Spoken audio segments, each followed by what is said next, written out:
উজির, তোমার সাথে আমার কিছু কথা ছিল।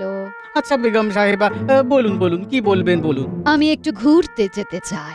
এই রে, ঘুরতে যাবেন? সে তো অনেক খরচ। কিসে প্রচুর খরচ উজির? আমার ট্যাঙ্ক থেকে কিছু যাবে না তো? আখি জাহাপানা, ক্ষমা করবেন, আপনার ট্যাঙ্কি তো হবে ফাঁকা। বসবে মোহর, কমবে টাকা। বলো কি? নবাব বাহাদুর, আমি একটু ঘুরতে যেতে চাই। আমাদের এত বড় মহল, এত সুন্দর বাগান থাকতে তুমি মিছিমিছি বাইরে কেন ঘুরতে যাবে? আহ, এইরকম করে মশকরা করবেন না, না হলে আমি কিন্তু মনের দুঃখে দুয়ারে খিল দেব, এই বলে দিলাম জনাব।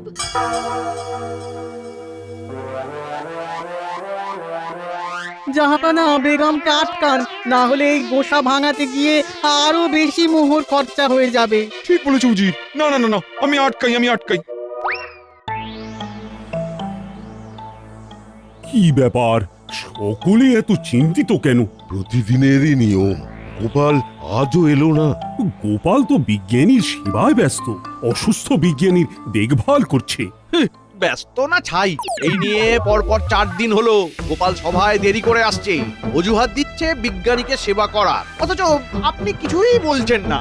শোনো মন্ত্রী, মানব সেবা পরম সেবা। তাছাড়া আমাদের রাজ্যের বিজ্ঞানী অসুস্থ, তাকে না দেখলে চলে? বিজ্ঞানীর সেবা করতে গোপাল গেছে তার বাড়ি। গোপালের দেরি দেখে মন্ত্রীর মুখ হাঁড়ি হাঁড়ি। এই সভাকবি, তোমার ওই সস্তার কবিতা বলো না তো। বলা নেই, কওয়া নেই, দিন নেই, রাত নেই, শুধু কবিতা আর কবিতা। মহারাজ, আমি ভালো কথা বলছি। সভাকবি, গোপাল, বিজ্ঞানী এরা কেউ কাজের নয়, এদেরকে বার করে দিন। মন্ত্রী, তুমি এবারে থামো। কাকে কি করব তা আমি বুঝবো, তুমি একদম চুপ থাকো। মহারাজের ধমক খেয়ে মন্ত্রী হলেন জব্দ। এখন শুধু মাথা চুলকান, হারিয়েছে তার শব্দ। কি ব্যাপার, সভার পরিবেশ গরম মনে হচ্ছে? সেই সিংহ দুয়ার থেকে চিৎকার শুনছি। মহারাজ খেপে আগুন আর মন্ত্রী দিচ্ছে তেলে বেগুন। কি হয়েছেটা কি?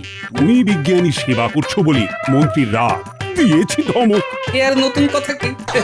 মন্ত্রী মশাই তো নিজের ভালো ছাড়া অপরের ভালো সহ্যই করতে পারেন না। গোপাল, তুমি যে সব লোক দেখানো করো সেটা লোকে না বুঝলেও আমি বুঝি। মন্ত্রী মশাই, আপনি যে লোককে দেখিয়েও কিছু করেন না, সেটা লোকেও বোঝে, আমিও বুঝি।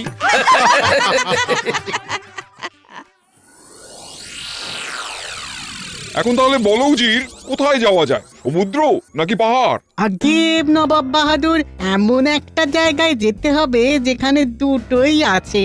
অতি উত্তম প্রস্তাব। বেগমকে তাহলে একবারে পাহাড় এবং সমুদ্র দুটোই দেখানো হয়ে যাবে, কি বলো? আর পরের বার আর বায়নাও করবে না। হ্যাঁ, জাহাপানা, আমারও তাই মত। মিছি ঘোরার পেছনে বারবার অর্থ ব্যয়ের কোনো মানেই হয় না। এমন কোন জায়গা আছে যেখানে রয়েছে একসাথে পাহাড় আর সমুদ্র?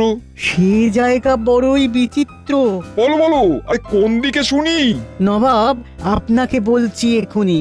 কৃষ্ণনগর ছাড়িয়ে আরো বেশ খানিকটা দূরে দুর্গনগরে একসাথে পাহাড় আর সমুদ্র দুটোই রয়েছে। বেশ হয়েছে। বাবা। আচ্ছা উজির, ঘোড়া গাড়ি ছাড়া সঙ্গে তো অনেক লোক লস্করও নিতে হবে, তার মানে সেখানেও তো অনেক খরচ হবে। জাহাপানা, আমি আছি তো, চিন্তা করবেন না। কোনো মতলব এসেছে বুঝি? মতলবই আমি সব সময় খুঁজি। শুনুন, কৃষ্ণচন্দ্রকেও সাথে নিয়ে নিন। আর সভাসদেরও কি নেবো? জাহাপানা, একটা চিঠি আপনার নাম করে আমি লিখে পাঠাচ্ছি যে আপনি চান মহারাজ কৃষ্ণচন্দ্র সহ তার বাকি সভাসদদের নিয়ে দুর্গনগরে ঘুরে আসতে।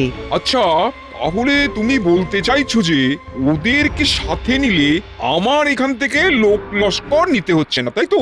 আর মোহরও বেঁচে যাচ্ছে। বাবা। আগে একদম তাই। শুনুন, আমি চিঠিটা এইভাবে লিখব যে, প্রিয় কৃষ্ণচন্দ্র, যদি আমাদের ভালো করে ঘোরাতে পারো তাহলে 2 মাসের খাজনা মুকুব। সেই ভালো। 2 মাসের যা খাজনা, তার তুলনায় এখান থেকে লোক লস্কর নিয়ে যেতে গেলে খরচ অনেক বেশি হবে। হ্যাঁ জাহাপানা, আর যদি কৃষ্ণচন্দ্র ঘোরায় তাহলে ঘোড়ার খরচও লাগবে না, তার থেকে এই টোপটা দিই।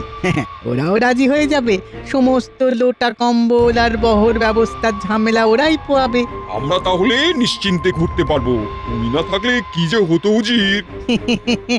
আমি না থাকলে আপনার সব মুশকিল আসানো হতো না। আমি না থাকলে এত সহজে একদম নিখুঁত পরিকল্পনা আপনি করতেও পারতেন না। আমাকে বোকা ভেবো না।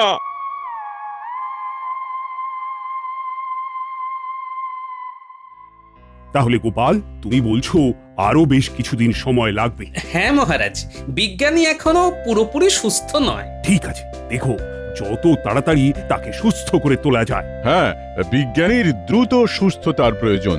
তাহলে তো নতুন যন্ত্রটাও আবিষ্কার হবে না। মহারাজ, মহারাজ, এই নবাবের দূত একটা চিঠি দিয়ে গেল।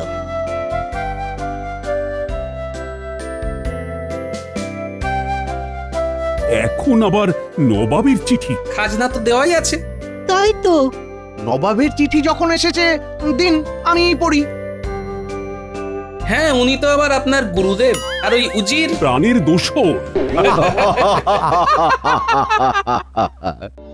মহারাজ, এই চিঠিতে লেখা আছে যে নবাব বাহাদুর বেগম আর উজিরকে নিয়ে কৃষ্ণনগর আসবেন। তারপর এখান থেকে আপনার আতিথেয়তায় উনি দুর্গনগরে বেড়াতে যেতে চান।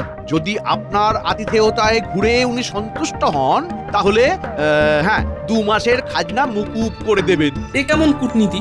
ঘাড়ে বন্দুকও রাখছেন, আবার পালাতে দেওয়ার সুযোগও দিচ্ছেন। নিশ্চয়ই ওই উজিরের বুদ্ধি। প্রতিটা রাজ্যে এমন একজন করে আছে মহারাজ। গোপাল, গোপাল, আমি তোমায় দেখে নেব। মাথা ঘুরে যাচ্ছে। আমাকে উদ্দেশ্য করে কথা। ঢিলটা তাহলে ঠিক জায়গায় লেগেছে। আর যাই হোক, আপনি আমাকে যতই দেখুন, যতই অভিশাপ দেন না কেন, আমিই থাকবো।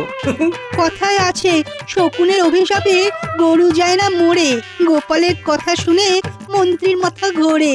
গোপাল, চিঠির জবাবে ওনাদের আসতে বলো। হ্যাঁ মহারাজ।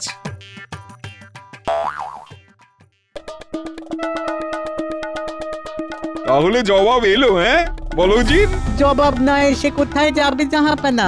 তা ঠিক, তুমি যা চাল দিয়েছো।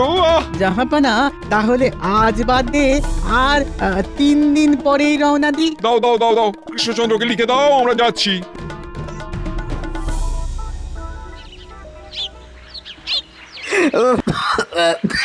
তাড়াতাড়ি সেরে ওঠো বিজ্ঞানী, তোমায় ছাড়া বেড়াতে যেতে মন চাইছে না।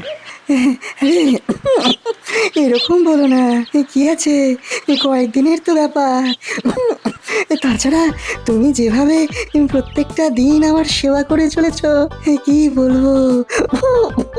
তুমি এমন করে বললে আমি আর আসবো না কিন্তু। রাগ করো না, আমি সত্যি কথাই বললাম। বাবা, তোমার গবেষণাগারে কত তরল ফুটছে গো।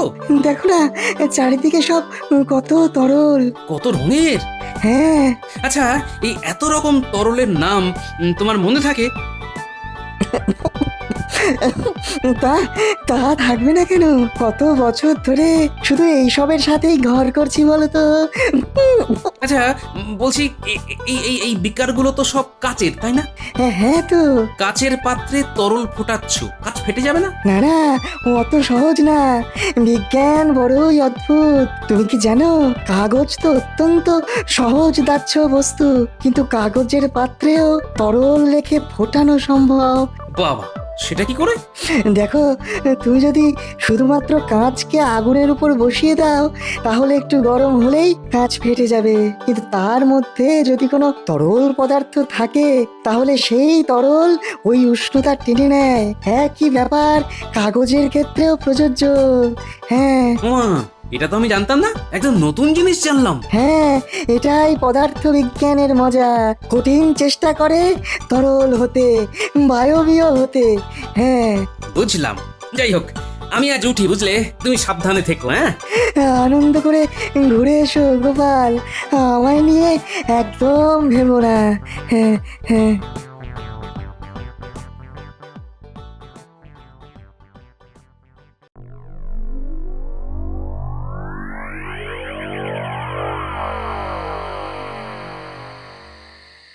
তাও ভালো, নবাবের দৌলতে কালকে একটু ঘুরতে যেতে পারবো। আসতে পারি মহারাজ? কে গোপাল, এসো এসো।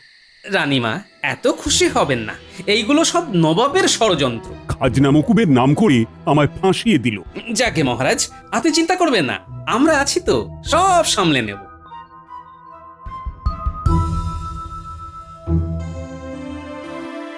কি জাহাপানা, আপনি খুশি হয়েছেন তো? খুশি মানে আমি হাওয়ায় উঠছি। আরে আরে বাবা, পরের ঘাড় ভেঙে নিজের স্বাদ পেটাতে কি যে আনন্দ হয় তা কি বলবো জি রে। আমাদের শুধু কৃষ্ণনগর পর্যন্ত যেতে হবে, তারপরে তো আমরা ঝাড়া হাত পা। এখন তোমাদের বেগম সাহেবা খুশি হলেই হলো। উনি খুব খুশি হবেন, হ্যাঁ, এই কথাটা আপনি মিলিয়ে নেবেন। আহা আহা, কি আনন্দ, কি আনন্দ! বিনা খরচে ঘোরা। ও ইস, গিন্নি, তোমায় নিয়ে যেতে পারলাম না গো। সে ঠিক আছে, তোমার ঘোড়া মানে তো আমার ঘোড়া। তুমি না হয় আমাকে অন্য সময় ঘোরাবে। না, তাও মনটা খারাপ লাগছে। যদি তাই হয় তাহলে বরং আমার জন্য এক জোড়া নতুন দুল বানিয়ে দিও। তোমারও দেখবে তাহলে মনটা ঠিক হয়ে যাবে। এই রে, এই অভিনয়ের ভুলটা না করলে দুলের বায়না আসতো না। এখন কি করি, কি করি, কি করি? কি গো, চুপ করে গেলে যে? ঘুম পাচ্ছে। দুলের কথা শুনে ঘুম পেয়ে গেল? এই যে একটু আগে আমার জন্য দুঃখ পাচ্ছিলে। হ্যাঁ, দুল দুল তুমি পেয়ে যাবে গিন্নি। সে আমি জানি, শ্যাকরা সদ্য বানানো দুল না পেলেও তুমি কায়দা করে নিশ্চয়ই কারো দুল নিয়ে আসবে। গিন্নি, তুমি না। তোমার গুণের প্রশংসাই তো করলাম মশাই। তুমি এত ভেবো না তো, আমি সব করে নেব। এই শুয়ে পড়ো এখন। হ্যাঁ, ঘুম আসছে না কিছুতেই গো। আমি জানি কেন আসছে না। হ্যাঁ, তুমি আসলে চিন্তা করছো কালকের ব্যাপারটা নিয়ে। আর হবে নাই বা কেন? হ্যাঁ, একে মন্ত্রী নিয়ে পারো না, তার উপরে উজি দোষর। হ্যাঁ না গো, শুধু চিন্তা নয়, মনটাও খারাপ। ওমা, কেন? এই বেড়াতে যাচ্ছ, কেউ মন খারাপ করে নাকি? কত বছর বাদে তোমাকে একা রেখে কাল আমি যাচ্ছি বলো। ওমা, আমি একা কই? হ্যাঁ, আহা, তুমি কি ভুলে গেলে নাকি তোমার নাতি নাতনি গুলো আছে? ওরাই তো আমার ভরসা গো। ওদিকে বিজ্ঞানীও যেতে পারছে না। বলি হ্যাঁ গো, এত মন খারাপ করো না। এ কি করবে, সময় তো সব সময় সাথ দেবে না গো। বলি যেমন পরিস্থিতি হবে তেমন ভাবে মানিয়ে নিতে হবে। হ্যাঁ, সে আমার 7 জন্মের তপস্যার ফল। না হলে তোমার মতো এমন সমজদার বউ পাওয়া ভাগ্যের ব্যাপার গো। তোমার বউ তোমার সাথে পায়ে পা লাগিয়ে যেমন ঝগড়া করে, তেমন সব পরিস্থিতি বুঝতেও পারে। হ্যাঁ, সবই ভালোবাসা গিন্নি।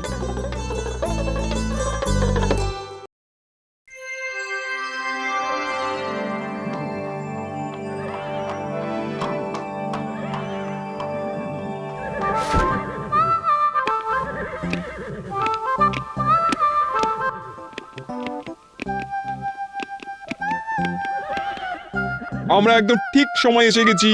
আমরা ঠিক সময়েই ঠিক কাজ করি হুজুর। নবাব বাহাদুর, আর তোর সইছে না নবাব বাহাদুর। কেন কেন, খিদে পেয়েছে নাকি? না, কখন রওনা দেব?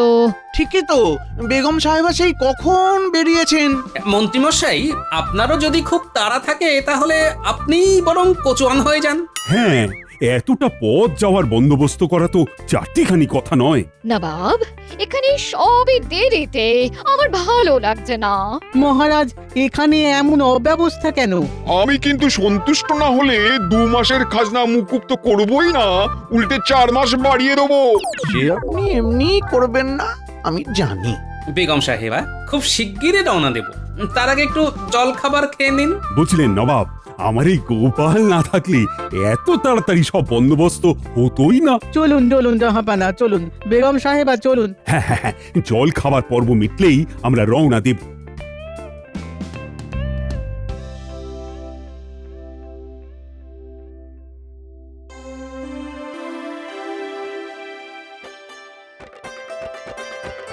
সকলের খাওয়া শেষ, তাহলে চলুন রওনা দিই। গোপাল, সব নিয়েছো তো? হ্যাঁ মহারাজ। জল নিয়ে এসেছেন তো? আমার আবার একটু বাদে বাদেই জল পিপাসা পায়। চিন্তা নেই, এক বড় মাটির জ্বালায় জল আছে, আপনি চাইলে সারাদিন জল খেয়েই কাটাতে পারেন। তাহলে চলুন রওনা দিই। হ্যাঁ হ্যাঁ হ্যাঁ। চলুন চলুন জাহাপানা চলুন।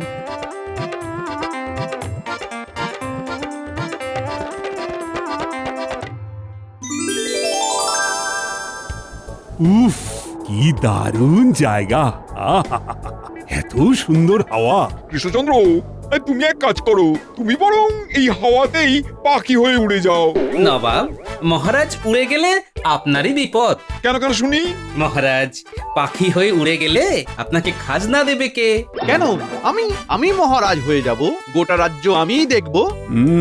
এই যে তোমার মনের বহুদিনের বাসনা, সেটা আমি ভালোই জানি। আমি একটু যাই, হাওয়া খেয়ে আসি কি। হ্যাঁ, এই গোপাল, একটু একটু জলের জ্বালাটা নামাও তো, তেষ্টা পেয়েছি খুব। উজির, মন্ত্রী সব গেলেন কোথায়? কাজের নাম শুনেই পালিয়েছে।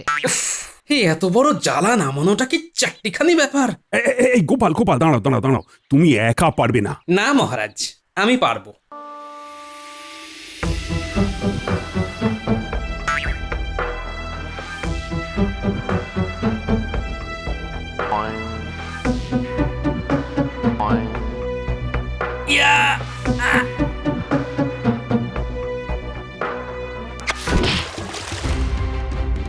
এ বাবা, যা!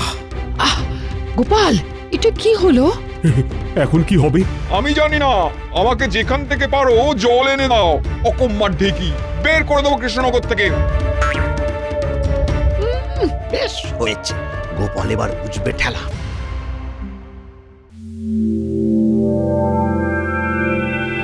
নবাব বাহাদুর, বলছি আমি একটু ওই দিকের গোলাপ বাগানের দিকে যেতে চাই। না না না না না না, ওইখানে বেশ আগাছা আটা গাছ আছে দেখছি। না, আমার ওখানেই যেতে মন চাইছে। কি সুন্দর পরিবেশ দেখুন, একদিকে পাহাড়, একদিকে সাগর। আমার মন চাইছে আমি একটু ঘুরবো। বেগম সাহেবা, নিচে নামাটা ঠিক নয়। তুমি চুপ করো, যাও গিয়ে জলের ব্যবস্থা করো।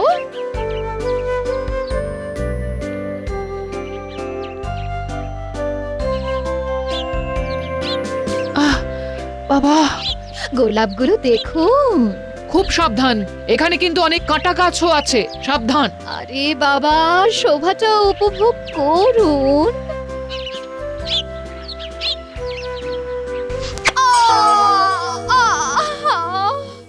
গেলাম, কাঁটা ফুটে গেল।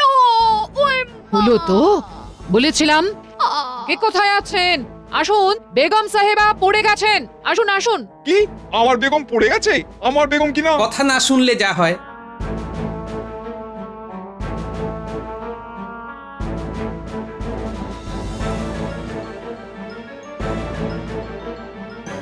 দেখুন, এই ক্ষত বেশ গভীর, এক্ষুনি গরম জল লাগবে। উষ্ণ হলেও হবে, আমি একটা ঔষধ লাগিয়ে দেব, না হলে ওনার পা পচে যাবে। খুব বিষাক্ত কিছু কি কামড়েছে? হ্যাঁ, ওই বিষাক্ত একটা কাঁটা ফুটেছে। হায় হায় হায় হায় হায়, এখন কি যে করি? আগুন না হয় পাথর ঘষে জ্বালিয়ে দেব। আমার ঝোলায় চকমকি পাথর আছে, কখন কি কাজে লাগে তাই রেখে দিই আর কি। কিন্তু জল গরম হবে কি করে? একটা যাও জলের জ্বালা ছিল, সেটাও গেল ভেঙে। আমি জানি না কিছু। রাজা কৃষ্ণচন্দ্র, তুমি যে করে হোক জল ফোটাবার পাত্রের ব্যবস্থা করো, না হলে গর্দান নেবো। কি ব্যথা! আর পারছি না নবাব, পারছি না। গোপাল, আরে কিছু একটা করো। গোপাল বড্ড ভুল করেছে, কয়েকটা অতিরিক্ত পাত্র আনা উচিত ছিল গোপালের। রানীমা, এমন হবে তো বুঝিনি। এই গোপাল যত নষ্টের গোড়া, ওর জন্যই সব হলো। মন্ত্রীমশাই কাগজের ঠোঙায় বাদাম খাচ্ছেন। বিজ্ঞানী বলেছিল কাগজেও জল বা তরল ফোটানো যেতে পারে।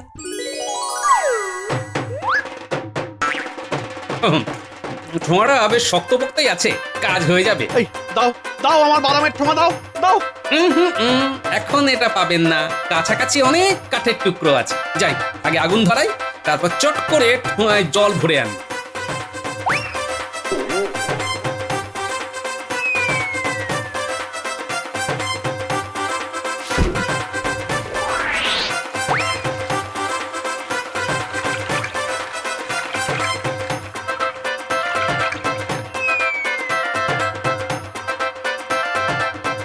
এই নাও বৈদ্য গরম জল, শিগগিরই ওষুধ লাগাও।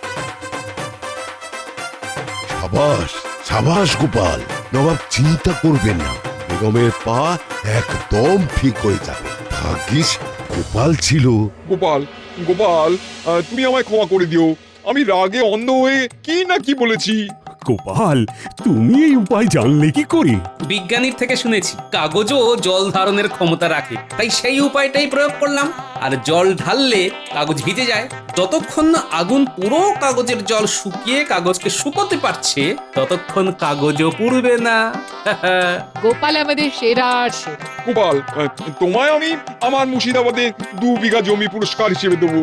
না নবাব বাহাদুর, আমার পুরস্কারের দরকার নেই। আমি যে ঠিক সময়ে বেগম সাহেবার উপকারে এসেছি, এই অনেক। কিন্তু গোপাল, পুরস্কার? নবাব বাহাদুর, আমরা মানুষেরা প্রত্যেকের জন্য আপদে বিপদে যদি পাশে দাঁড়াতে পারি, তাহলে হব খুবই ধন্য। কিন্তু কিন্তু আমার বাদাম খাওয়া হলো না, জমিও পাওয়া হলো না।